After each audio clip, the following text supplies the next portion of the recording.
Welcome back, guys and girls. Today, doing some more work on the 95 Nissan. And I had an issue, which is apparently common with these trucks and several other vehicles: broken speed sensor.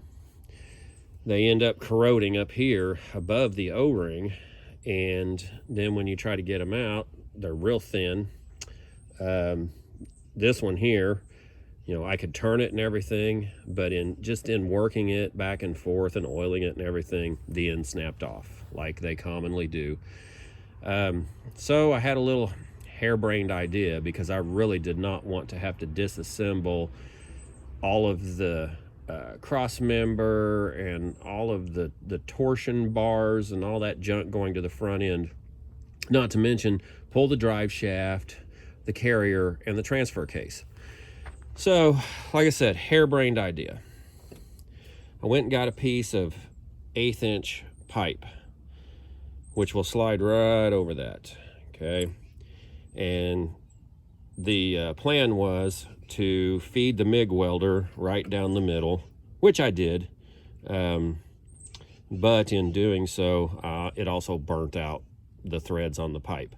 So the plan was just to screw this coupler on, and I built this little slide hammer using a sliding dent puller, and that was the plan. Well, like I said, it screwed the threads up, so I just held it up in there and welded it all together, like that.